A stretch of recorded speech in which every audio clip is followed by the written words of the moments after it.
Hey guys, my name is Julia and I'm the creator of that channel. Today we will discuss the story you sent me. If you like the content, please subscribe to the channel, like the video and leave a comment down below. So let's start it. Cheating wife was shocked when I knocked on the window because she didn't expect to see me with a camera when she was with her AP in my bedroom. I guess I'll go ahead and just start with the story of my marriage experience that lasted a year, 2020 to 2021. I apologize in advance if anything is lacking coherency or if anything seems a bit ambiguous. 2020 was a hard year for many, and I just somehow managed to fall into yet another extra pitfall of 2020. My very quick marriage to the person I trusted the most. January 1st, 2020, I got a text from my old acquaintance from freshman year in college, whom I hadn't seen in years. "Hey, I miss you." And if I could change one thing about 2020, it would be my entertainment of her texts and leading her into my life that I worked so hard to build. I kind of had a crush on her in college, but I never really saw us getting into anything serious. She has been in a lot of unsuccessful relationships and seems to be the kind of person you'd think really doesn't want anything serious to do with anybody. I know. Big mistake. I have been working full-time for 2 years after university, and I was raised on premises such as structure, hard work and reward, emotion, seriousness, commitment, etc. I do, however, have my flaws too, since no one's perfect. Anyway, back to the story. Over the next couple months, we would text non-stop, and she would come over for about every other weekend, taking a 4-hour drive just to be with me. We were so happy, and she was really pushing me into proposing and getting married as soon as possible. When that didn't yield anything, in the beginning she brought the idea of a promise ring. And I think her persistence and me not experiencing such deep emotions ever before, and falling in love, led us to May 1st, 2020, when I proposed, and we went the following day to court to get married. We were so happy, and she swore to change her bad habits, which I thought I got down pretty good. Come later to find out there's a whole other level to these. An example of the bad habits was smoking, which she convinced me at the time that she quit. We get on a rental lease about the same time and move into a house in the same city I lived in. We were so happy and excited that we were out here building the life that we want. And we seemed to agree on the big things, like kids and families and stuff like that.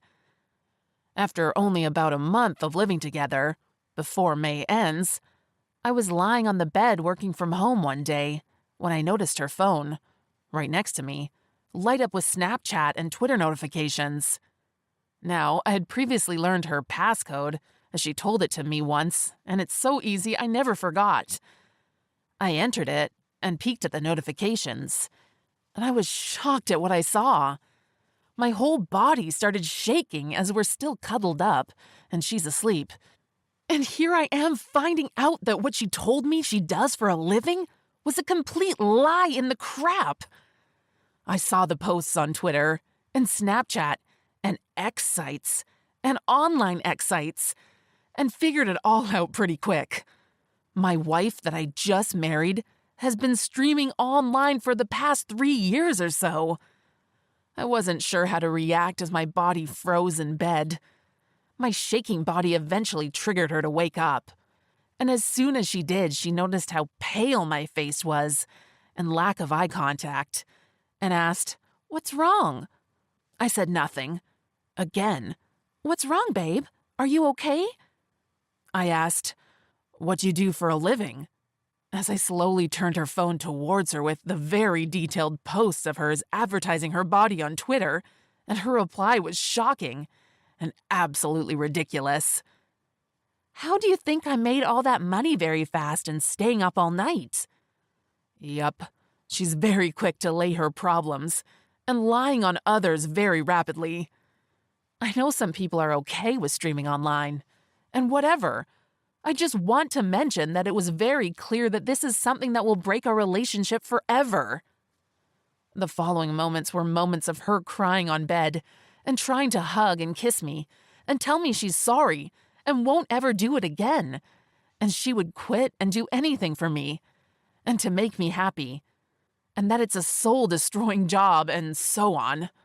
Yup, my dumb A didn't see anything short of forgiving her, and we carried on with working and building our marriage. And like they say, when trust's broken, everything is pretty much broken. I would start the habit of checking her phone every now and then, and I caught her secretly streaming online and texting clients and friends with benefits, like her psychiatrist, for example. And off we go. Dumb A again, forgiving again. I don't recall how many times I forgave her for lying and not sticking to such an important promise to me in such a sensitive moment, but it must have been 2 to 3 times after May. Eventually, we started seeing a marriage counselor for a few months, and unsurprisingly, it was the most assignments for her to work on her issues, of how she needs to feel desired, loved by men, etc. And let me just say that we had the greatest bed life, the greatest emotional journey together, during the good moments, of course. Our marriage seemed to be showing good signs of repair over the next few times going to the therapist. But eventually, all broke loose. I lost it. December 1st. She starts texting her psychiatrist again and exchanging explicit photos and vacation plans for prescriptions and cash. I did forget to mention that I have a very long history of all these conversations in the form of text screenshots. I remember that day. I couldn't sleep, but pretended to. We were in the same bed, and when the sun came out, I couldn't hold in the feelings of hurt any longer.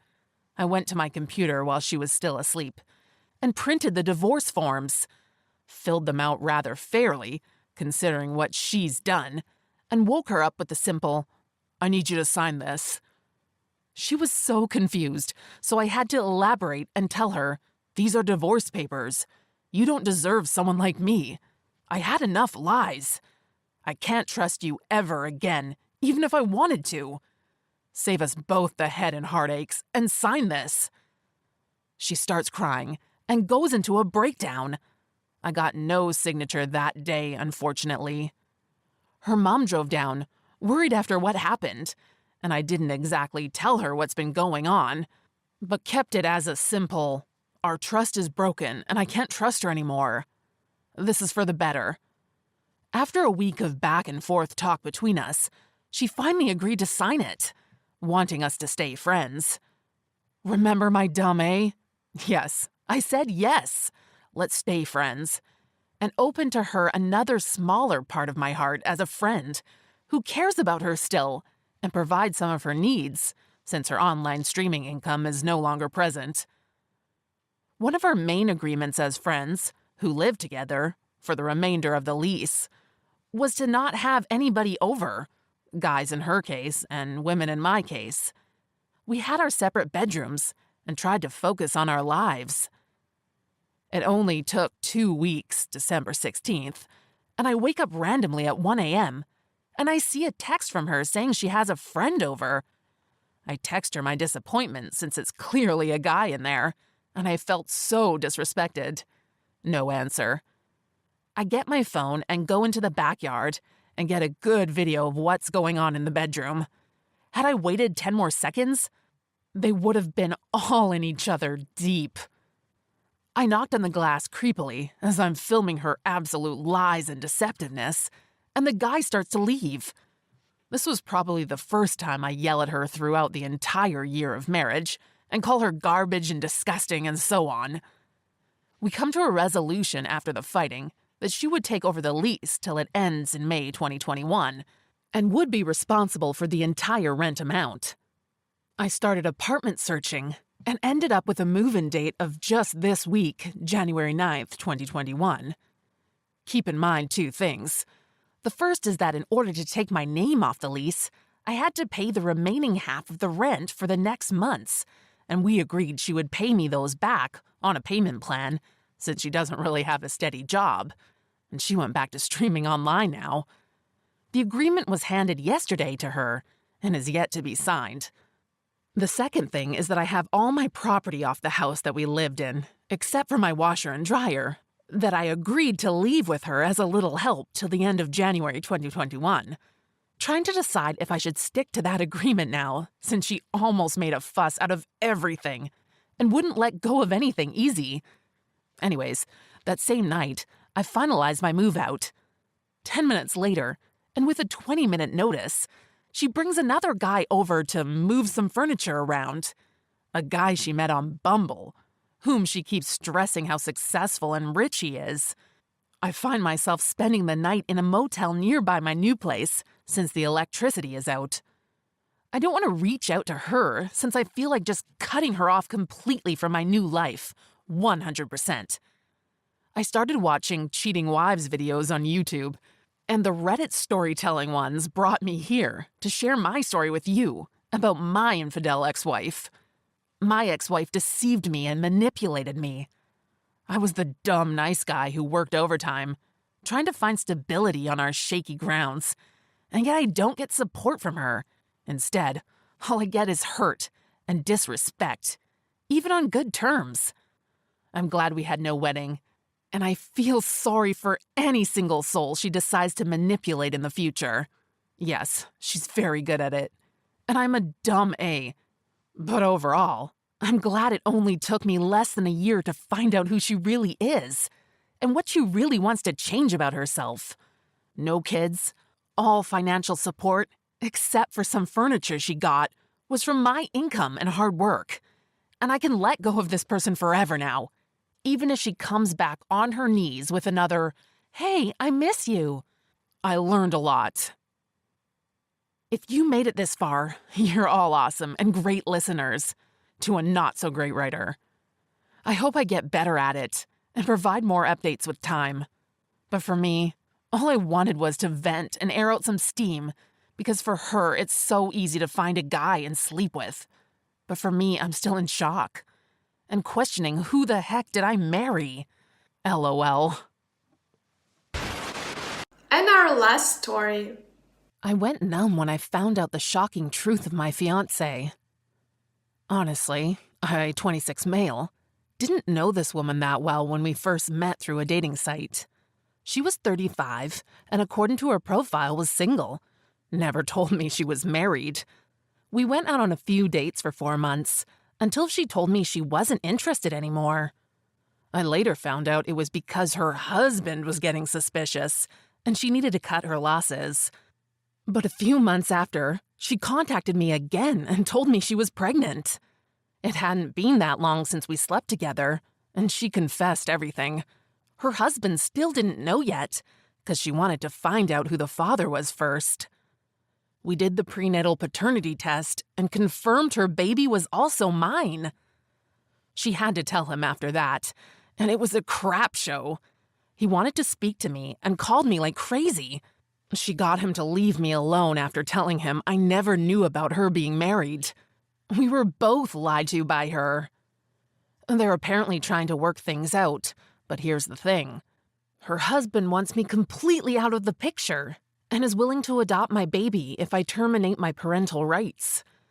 He doesn't want me in their lives at all, and this is his only condition, or he's divorcing her and taking their 2 kids. I don't know if he can actually do that, but she's begging me to do this or it'll completely break their family.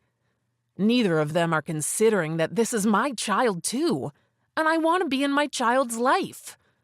I said I would not, and it's causing all these problems. She's called several times telling me how badly this is hurting her family, and her kids are hurt and confused because her husband's temporarily moved out until this condition is met. She feels guilty for doing this to them, but says she wants to fix her mistakes and make their marriage work if I could just do this. Plus, to her, it's a sweet deal for me since I won't ever have to raise this baby or be responsible financially. I don't see it in that way. I want to be a dad to my son. But it feels like what I want is hurting everyone else, like her kids. My close friends, who know all this and get I want to do the right thing by my kid, feel that I should walk away from this messy situation, as it'll always be a part of my life if I choose to be involved. And it's possible if her husband is willing to adopt my son after birth, he'll have a good life. Nobody else in my life thinks me being in my son's life is a good idea, and I don't know if it really is such a bad thing. Update. And by a lot, I mean I finally became a dad. My son is healthy and beautiful. Most beautiful baby I've ever seen. One of the best things to ever happen to me, honestly, despite the drama. Thank you everyone who was helpful and encouraging in this situation. It felt good to know, even with what everyone else was saying, I had a right to say no to my ex's demands, and I'm not the one at fault for what happened. Several of you had suggested I talk to her about switching it around so that I could ask about getting full custody, instead of being cut out if her husband had such a problem with me being around. It was a great idea, and I feel pretty stupid for not thinking about it myself. So here's what happened. I decided to try again and contact her husband, because throughout this whole time, he was refusing to speak to me. But I just wanted to see if I could get through to him as a last resort. He agreed for us to talk, and I was shocked to find out he'd actually changed his mind about accepting the baby 2 months ago, before I made the post. Originally, he did have that condition that he'd only take her back and adopt my son if I wasn't in the picture, but he decided he didn't want to raise another man's baby. So she lied to me about him still having this condition, and this was just her attempt to try and fix everything, even though he was planning on going through with the divorce. He was pretty mad about what she was doing too, so he was kind of on my side about it. Did get a lawyer involved, and had another talk with her as well after he spoke to her, pretty much saying he'd never take her back, no matter what she did at this point. That got her to see trying to keep me out wasn't going to do anything. I brought up the full custody thing to see if that was something she wanted, and she agreed. To her, there was no point in having my son full-time with this whole divorce going on, and she doesn't even have her own place. He moved back into their house with the kids, and she ended up leaving. Going through with my attorney, I was able to establish paternity after my son was born so that I'd be legally recognized as his father, instead of her soon-to-be ex. As of right now, he's with me full-time, but she still comes by to visit. Her life is a total mess right now with the divorce, and she's still pretty bitter toward me about it. It's not perfect, but I'm just so happy having my son in my life. Holding him for the first time, it made all the struggles worth it. It's definitely overwhelming doing it mostly on my own, but I don't regret how things played out. Thanks guys for staying with us. I hope you enjoyed the video. Bye!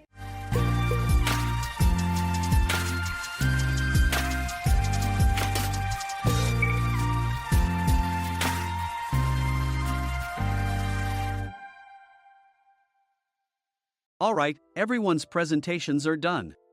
Nick, the manager, said as he tried to move the discussion forward.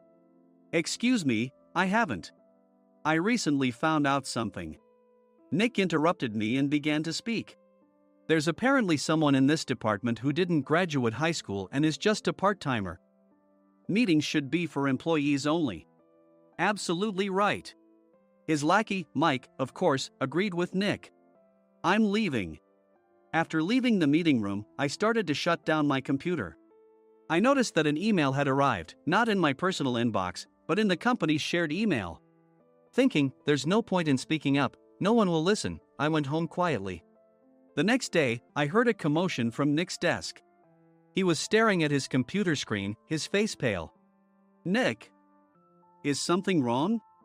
Mike looked at the screen with him. And he turned even paler than Nick. Why is he so angry? Knowing the reason for Mike's distress, I thought to myself, serves them right. My name is Adam. My mother passed away when I was in the ninth grade, and I was raised by my father. Well, you could hardly call it being raised. After my mother passed, my father changed. He drowned his sorrows in alcohol, and though he still went to work, he squandered our living expenses on horse racing. Because of that, I had to start working part-time as soon as I entered high school. Every month, I went to the convenience store with bills in hand that couldn't be auto-deducted from my father's account. Even though I endured it because I didn't want to be alone, I reached my limit in my second year of high school and dropped out. I found a live-in job at a distant inn. Thank you for everything. The day I left home, my father, still staring at the TV, spoke. Take care. That was our last conversation. Back then, 18 wasn't the age of majority, so I needed my father's permission to work, and I couldn't hide my place of employment. Yet, my father never visited me even once. I kept working just to survive, and before I knew it, I was 42. Years of hard work paid off, and I was transferred to the headquarters. I was thrilled to be recognized by the company, as I thought I'd be working in the field until retirement due to my lack of formal education. Listen up. Our work can change the future of our employees. Don't drag us down. On my first day after the transfer, Nick, dressed in an expensive suit, spoke sternly. There was a reason for this. Our inn was located in a prominent tourist destination, known so well that everyone in the state could sing its commercial jingle. At its peak, we had 5 locations within the state. But that was long ago. Due to financial difficulties and aging facilities, only the place where I had worked for many years and the original establishment remained. I was prepared to lose my job anytime, but now there was a glimmer of hope. With the rise of social media, the tourist area where the inn was located started gaining attention again. Depending on how hard the sales department, where I was transferred, worked, we could either thrive or be forced to give up this prime location to the new hotel chains continuously popping up. For Nick, who had switched careers from another industry to strengthen our sales, this was a battle he couldn't afford to lose. I understood why he had to be strict. I will do my best. Nick sneered at my enthusiastic declaration. Did you not hear what I said? I'm sorry. I thought I was listening carefully. Out of habit from years of customer service, I apologized reflexively, though I had no idea what had offended him. Someone was watching me with a smirk. In this department, there are those who are expected to excel and those who have been shoved here because they have nowhere else to go. You are the latter. It was Mike, the section chief. He's 7 years younger, at 35. But he was called to headquarters much earlier than I was and had been moving around within the headquarters ever since. I'm not jealous, but I can't accept that he's my boss. Graduating from a prestigious university, he has an unusually high pride and caused many problems as a newbie, making things very difficult for me when I was the front desk leader. When I found out Mike was transferred to the sales department a month before me, I was disheartened. Mike is right. With just a middle school diploma, there's not much you can do.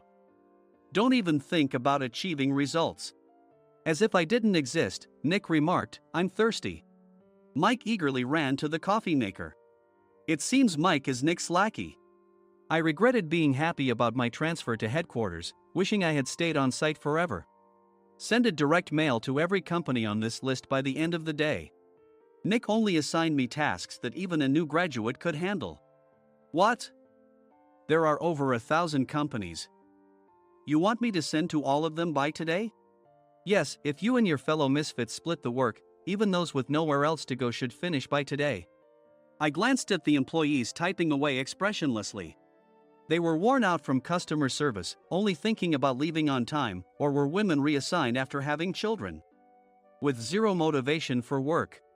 Even Sam, a new graduate from the same university as Mike, who was supposed to be among the expected achievers, had no enthusiasm for the job, having joined the company wanting to do customer service.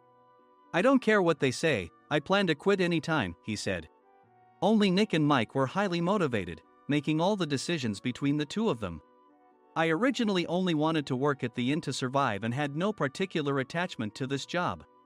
I swallowed my words, thinking I had no right to reprimand them. About a month after the transfer, Nick told us with a frustrated look. To commemorate the 50th anniversary, we've decided to create a plan exclusive for one group per day.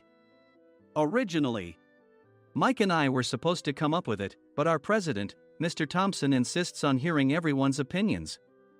So, you all get a chance. As Nick explained, Mike began handing out prints. Make sure not to embarrass Nick. If your ideas are half-baked, you'll have to redo them. It seemed that they had printed his handwritten notes by Mr. Thompson, which included several questions and a section for free responses. It made sense why Nick had to seek our input, given that all responses had to be submitted to Mr. Thompson. We were given a week to think about it, and a meeting was scheduled to compile our ideas. My plan is to let guests enjoy both the old and modern America. Nick began the presentations. Guests would watch a master confectioner at a nearby traditional sweet shop make sweets in front of them. The welcome drink would be premium tea in a bottle. Nick's plan was certainly attractive. After his presentation, Nick called on us to present in the order we were seated. Just as I stood up for my turn. All right, everyone's presentations are done. Excuse me, I haven't. I recently found out something. Nick interrupted me. There's someone in this department who didn't graduate high school and is just a part-timer. He was likely talking about me. I joined the company as a part-timer and was made a full-time employee when I turned 20. That was 20 years ago, so Nick and Mike probably had no chance to know until recently. Meetings should be for employees only. Absolutely right. After that, Nick kept creating opportunities to solicit everyone's opinions, purposefully excluding me from speaking. The meeting unexpectedly heated up and went past the scheduled end time. A few people asked to leave, and the discussion continued with the remaining few. Still here? Normally, you'd leave in that situation.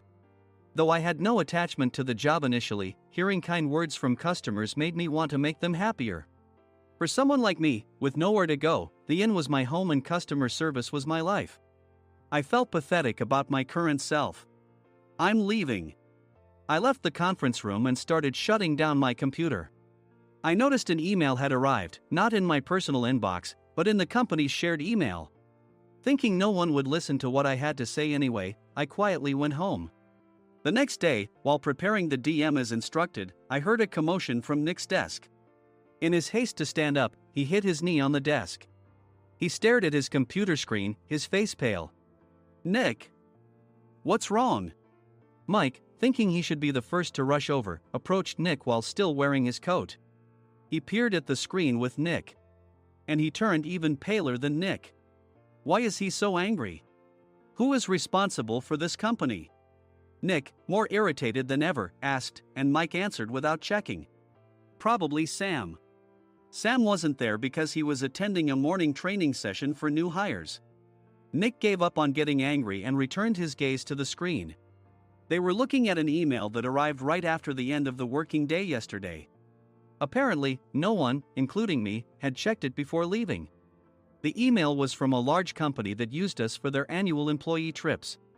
The president and executives of that company also frequently used our services personally. President of the company, Mr. Mason himself, had declared that neither he nor his company would ever use our services again.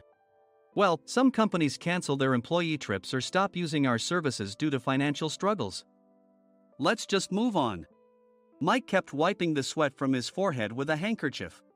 Knowing why Mike was so agitated, I quietly watched their interaction. Do you know how much revenue we get from that company?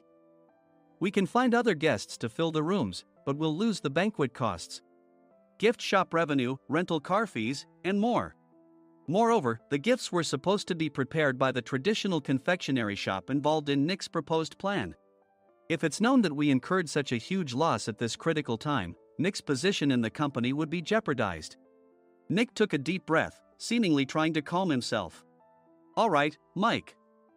Go to New York right now and apologize to Mr. Mason. What? You're coming with me, right? I have urgent work to do. I trust you, which is why I'm entrusting this to you. Please. Mike, believing Nick's sincerity, agreed with a determined look on his face, saying, yes. That's Nick for you. Even if Mike went to apologize, Nick would shift all the blame onto him if the client didn't change their mind. Well, it was Mike's fault to begin with, so it served him right. About 3 hours later, Sam answered a call from somewhere and repeatedly apologized, saying, "I'm very sorry." Everyone watched to see what was happening. After ending the call, he informed Nick with a weary tone. When Mike arrived at the client's company, he only made things worse, further infuriating Mr. Mason. He was demanding, "Get his boss here immediately." It was no wonder Sam was exhausted, dealing with such a call right after returning from training. "What is that idiot doing?" "All right, Adam, you're coming with me. If sacrificing Mike didn't work, then I must be next." Normally, I'd want to refuse at all costs, but I saw an opportunity in this situation. "If I can be of assistance, I'd be happy to join you." I obediently followed Nick, and we flew to New York. When we introduced ourselves at the reception, it became clear how serious the situation was, as the receptionist personally escorted us to the president's office. Angry voices leaked through the door, making both Nick and me uneasy. "Excuse me. I'm Nick, the supervisor. I understand my subordinate has caused you trouble, and I deeply apologize." Nick, with his experience in the corporate world, knew enough to offer an apology before excuses. However, his customer service skills left much to be desired. I sighed as I saw Mike trembling like a small dog in the corner of the room. "What kind of training are you giving your subordinates?" Mr. Mason glared at Nick with a red face. The intensity of his gaze made even Nick take a step back. Regrettably, I joined this company only 2 years ago and was unaware of Mike's issues. I should have identified his shortcomings sooner. Indeed, I should have realized sooner. No sensible person would come to apologize and then give a lengthy presentation on the drawbacks of not using their in. Nick froze, his mouth slightly open. Suspecting the worst, I picked up the documents that had fallen to the floor. It seemed Mike hastily prepared these documents on the plane, listing the disadvantages. Disadvantage 1: if you change the venue for the company trip, employees might suspect it's for cost-cutting reasons, leading to a negative impression. Reading it aloud half-jokingly, Nick snatched the papers from my hand and checked the contents with a furious expression. Among the stack of documents was a receipt from a nearby convenience store's copy machine. I felt a pang of dread, hoping he hadn't shown the receipt as well. What do you think he said when I asked what kind of nerve he had to do this? "I'm very sorry." Faced with the dire situation, Nick must have thought there was nothing left to do but apologize. In a voice smaller than I'd ever heard from him, he uttered words of apology. He said, "I'm a Harvard graduate. I don't believe I said anything wrong." "Mike, what have you done?" Forgetting his plan to pin the blame on Mike, Nick yelled loudly, even in front of Mr. Mason. "I didn't do anything wrong." "You're still saying that? Look at him." Mike pointed at me with a shaking hand. "I was assigned to headquarters in my 20s and now I'm a section chief. This guy only made it to headquarters at 42. Everything I've done proves I was right. So why are we losing the contract?" Having said his piece, Mike collapsed to the floor. "Of course. You were sent there because you had nowhere else to go." Mike never expected to hear such words from someone he looked down upon. He lunged at me, and Nick hurriedly stepped in to stop him. "Mr. Thompson told me Mike is a quick thinker, and to take good care of him." There's no way he was pushed aside. "Don't make things worse here. He didn't say quick thinker, he said only quick-witted, didn't he?" I don't remember that part."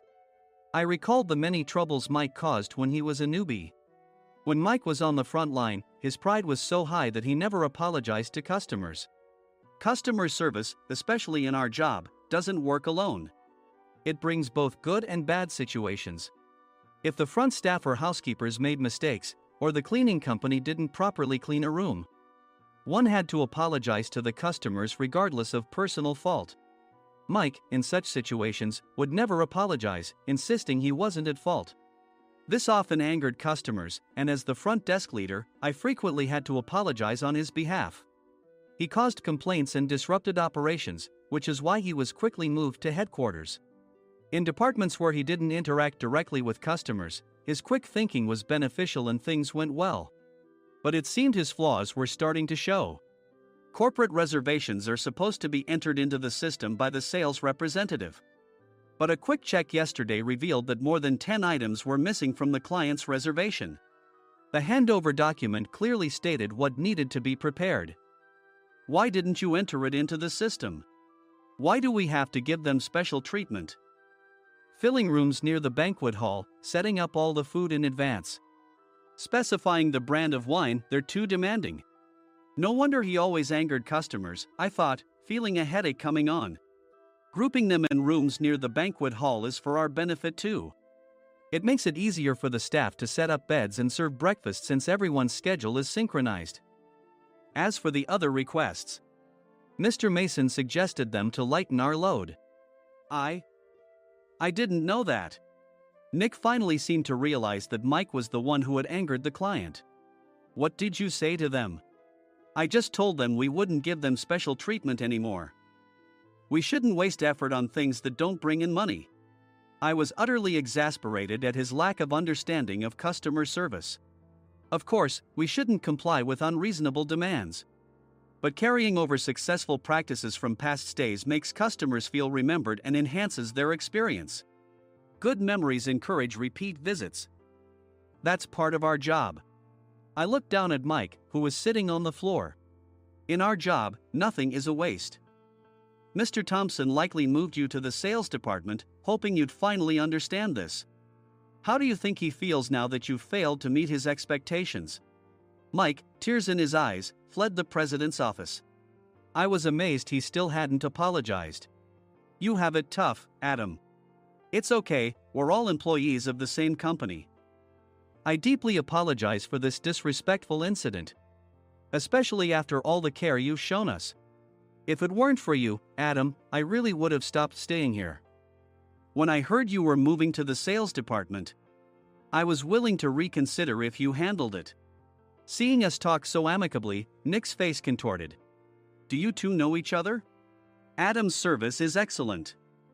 I always requested him specifically. Normally, we don't accept specific staff requests, but we made an exception for Mr. Mason, adjusting my shifts accordingly. He had personally stayed at our hotel just before my transfer, and during casual conversation, I mentioned, I'm moving to the sales department soon. If I hadn't told him then, things could have been much worse. Please continue to take care of us. I look forward to it. On the return flight, Nick awkwardly offered me a can of beer. It's still working hours. Of course, I had no intention of forgiving him for a single beer. Nick might try to pin everything on Mike and avoid any consequences.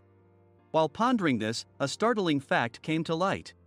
Nick, the tea bottles for the plan have arrived. I handed Nick a bottle labeled with our inn's name. They look good. What are you talking about? These are plastic bottles. I had assumed we would use the trendy, high-end bottling tea. But what arrived were ordinary plastic bottles of tea with customized labels. The only unique aspect was the label, which had the inn's name, making it look customized. Upon further investigation, I discovered that a substantial amount of money was set to be paid to the tea company. It was priced like bottling tea. Does this plastic bottle really cost $100 each? The tea inside is specially blended for us. The extra cost is for that. Wouldn't it be better to use another tea company? Or is there a specific reason we must use this one? As Nick continued to make excuses, I showed him a printed email. I informed the tea company's president, Mr. Mitchell, that we discovered irregular payments and he confessed. He said you two were high school classmates and planned to split the extra money. That idiot. Why did he confess? That's not important. You should worry about yourself, this could turn into a police matter.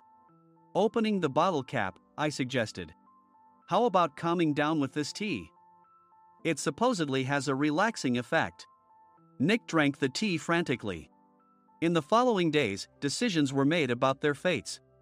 Mike was reassigned to the General Affairs Department, with no chance of transfer or promotion, as per Mr. Thompson's orders. As for Nick, since the payment to the tea company hadn't yet been made, he narrowly avoided legal trouble. Instead, he was encouraged to leave the company, and to avoid further complications, Nick submitted his resignation. Rumor has it that connections between HR departments have made it difficult for him to find new employment. Even though it was good to have those two gone, something unexpected happened in the sales department. Everyone became motivated and united in refining the 50th anniversary plan. In the end, my plan was adopted. We collaborated with the Tourist Information Center to provide personalized guides. The plan, tailored to the number of guests, was truly special for the 50th anniversary. Hey, is Adam's family coming to stay? I immediately booked that special plan for my family. Sam noticed it on the reservation list and quickly picked up on it. Yes, I'm inviting my father. That's great. I might invite my parents too. I lacked the courage to face my father just as Adam. But here, with the confidence Mr. Mason praised, I felt ready. The 50th anniversary plan was a perfect opportunity to reconnect with my father. I hoped to bring back the days when we could laugh together as we once did.